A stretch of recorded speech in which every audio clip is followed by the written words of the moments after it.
अस्सलाम वालेकुम मेरे सजनों और बेलियो। उम्मीद है कि सब खैर के साथ होंगे। आज ही मैं अपनी अम्मी के घर गई, वहाँ पर अम्मी ने बनाई गोंगलू की भुजिया।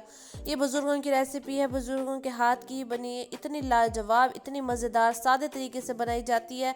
तो मैंने सोचा क्यों ना आपके साथ इसकी रेसिपी शेयर की जाए।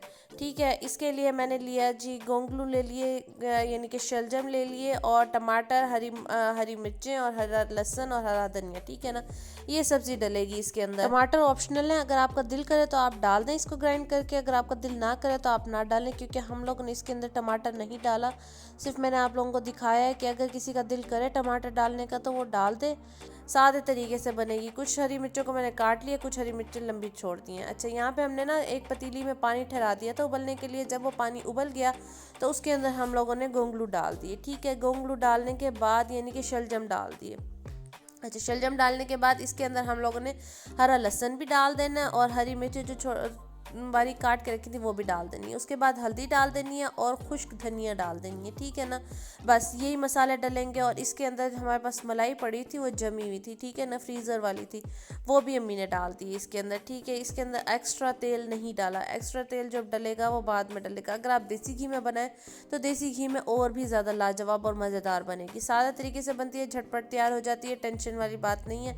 अच्छा जी, इसके बाद हमने इसको तकरीबन 15 मिनट के लिए छोड़ दिया था। इसका काफ़ी सारा पानी भी खुश्क हो गया, और इसके अंदर से मेरी अम्मी ने जो है वो थोड़ी सी सालन निकाल के साइड पर कर दी थी, ताकि वो उसको हमने डालना था चिकन के अंदर। ठीक है ना, ये अम्मी आपको दिखा रही हैं कि ये हम लोगों ने थोड़ी सी सालन अलग कर ली थी कोई चिकन में डालने के लिए। ठीक है, अच्छा जी, उसके बाद हम इसको चेक करेंगे। अगर तो ये गल गए तो अच्छी बात है, नहीं गले तो इसको हम फिर मज़ीद दम में ठहरा देंगे और इसको गलने देंगे। ये देखें, अब इसका पानी भी खुश्क हो गया और ना ये अच्छी तरह तकरीबन गल भी गई हैं। ठीक है ना, जब तक ये मसाला बन रहा है आप तो मेरे चैनल को जल्दी से जाकर सब्सक्राइब कर दीजिए और बेल नोटिफिकेशन भी ऑन कर दीजिए, और मेरी वीडियोस को ज़्यादा से ज़्यादा शेयर कीजिए प्लीज़।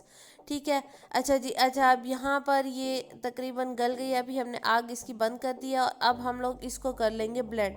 पहले ज़माने में तो ये होता था कि जिससे लस्सी बनाई जाती थी ना, उससे मंधड़ा मार के इसका जो है वो इसको ब्लेंड किया जाता था, यानी कि इसका हलवा बनाया जाता था, इसको नरम किया जाता था। लेकिन अब जाहिर सी बात है, जदीद दौर आ गया है, जदीद चीज़ें आ गई हैं, तो हैंड ब्लेंडर भी वही काम देता है और जल्दी हो जाता है।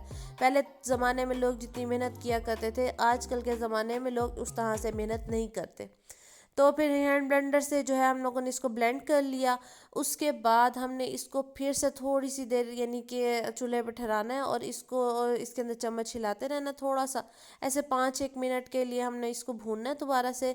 और इसको जो साइड पे लगा हुआ है ना, ये सारा मसाला जो है हम लोग इसका उतार लेंगे ताकि ये जले ना। ठीक है ना, ये साथ साथ जो जितना उतरता है उतर जाएगा, जितना नहीं उतरेगा वो जाहिर सी बात है, जब सालन बनती है तो वो पतीली तो गंदी होती ही है साइड पे। और ना ये उड़ता भी बहुत है जब ये इस टाइम आता है ना भुनने के टाइम पर। यहाँ पर आप लोग चख लीजिएगा, अगर आपको नमक मिर्च कम लगे तो आप इसके अंदर मज़ीद नमक और मिर्च भी ऐड कर सकते हैं। ठीक है, अच्छा, इसके अंदर ना फिर आपने कुकिंग ऑयल डालना है। कुकिंग ऑयल के अंदर आपने खुश्क धनिया डाल के ना उसको थोड़ा सा 1/2 मिनट के लिए आपने इसको फ्राई कर लेना है इसके अंदर। और यही गरम गरम जो सा जब आप फ्राई कर लेंगे ना, इसको आपने डाल देना है गोंगलू की भुजिया में। ठीक है, इसको आपने मिक्स कर लेना है।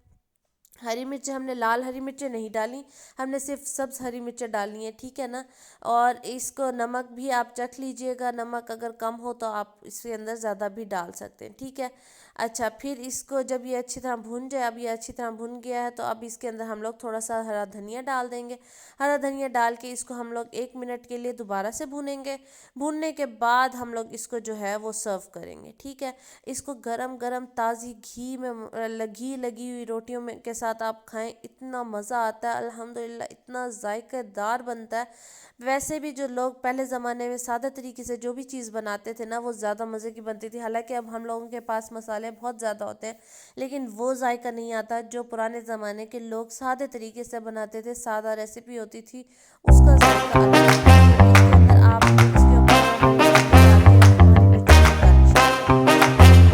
चलें जी, मिलते हैं फिर नेक्स्ट वीडियो में इंशाल्लाह। तब तक के लिए अपना ख्याल रखें, दुआ में याद रखें। अल्लाह हाफिज़।